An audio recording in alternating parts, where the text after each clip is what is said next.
ಸತತ ಮೂರನೇ ಬಾರಿಗೆ ಗಾಂಧಿ ಗ್ರಾಮ ಪುರಸ್ಕಾರ ಪಡೆದ ಬಾರಕೂರು ಹನೇಹಳ್ಳಿ ಪಂಚಾಯತ್ನಲ್ಲಿ ಇಂದು ಗಾಂಧಿ ಗ್ರಾಮ ಪುರಸ್ಕಾರ ಸಿಕ್ಕಿದ ಹಿನ್ನೆಲೆಯಲ್ಲಿ ಮಾಸ್ತಿ ನಗರದಲ್ಲಿ ಮಹಾತ್ಮ ಗಾಂಧೀಜಿಯವರ ಭಾವಚಿತ್ರಕ್ಕೆ ಪುಷ್ಪ ನಮನ ಸಲ್ಲಿಸಿ ಗಾಂಧಿ ಜಯಂತಿ ಆಚರಿಸಲಾಯಿತು. ಗ್ರಾಮ ಪಂಚಾಯಿತಿ ಅಧ್ಯಕ್ಷ ಚಂದ್ರಶೇಖರ್ ಶೆಟ್ಟಿ ಮಾತನಾಡಿ, ಸರ್ಕಾರದ ಆದೇಶದ ಬಹುತೇಕ ಕೆಲಸಗಳನ್ನು ನಮ್ಮ ಗ್ರಾಮ ಪಂಚಾಯಿತಿ ಅನುಷ್ಠಾನ ಮಾಡಿದ ಹಿನ್ನೆಲೆಯಲ್ಲಿ ರಾಜ್ಯದಲ್ಲಿಯೇ ದಾಖಲೆ ಎನ್ನುವಂತೆ 3 ಬಾರಿ ಗಾಂಧಿ ಗ್ರಾಮ ಪುರಸ್ಕಾರ ದೊರೆತಿದೆ. ಗ್ರಾಮದ ಅಭಿವೃದ್ಧಿ ಕೆಲಸದಲ್ಲಿ ಚುನಾಯಿತ ಸದಸ್ಯರುಗಳ ಏಕತೆಯ ನಿರ್ಧಾರ ಇದಕ್ಕೆ ಕಾರಣವಾಗಿದೆ ಎಂದರು. ಇದೇ ಸಂದರ್ಭದಲ್ಲಿ ಗ್ರಾಮಕ್ಕೆ ಸ್ವಚ್ಛತೆಗಾಗಿ ಹೊಸ ವಾಹನದಿಂದ ತ್ಯಾಜ್ಯ ಸಂಗ್ರಹಕ್ಕೆ ಚಾಲನೆ ನೀಡಲಾಯಿತು.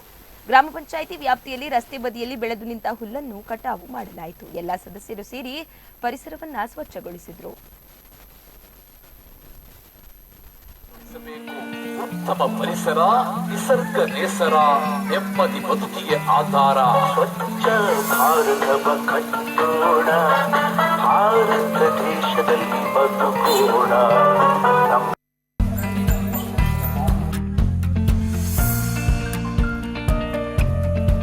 ಹಗಲಿರುಳು ದುಡಿದಂಥ ನಮ್ಮ ಅಭಿವೃದ್ಧಿ ಅಧಿಕಾರಿ ಅರುಂಧತಿ ಮೇಡಮ್ ಹಾಗೂ ನಮ್ಮ ಸೆಕ್ರೆಟರಿ ಆದಂಥ ಉಮೇಶ್ ಕೆ ಅವರು ಹಾಗೂ ಎಲ್ಲ ಸಿಬ್ಬಂದಿ ಹಾಗೂ ನಮ್ಮ ಎಲ್ಲ ಗೌರವಾನ್ವಿತ ಸದಸ್ಯರ ಸಹಕಾರದೊಂದಿಗೆ ಹಾಗೂ ಗ್ರಾಮಸ್ಥರ ಸಹಕಾರದೊಂದಿಗೆ ನಾವು 3ನೇ ಬಾರಿ ಗಾಂಧಿ ಪುರಸ್ಕಾರ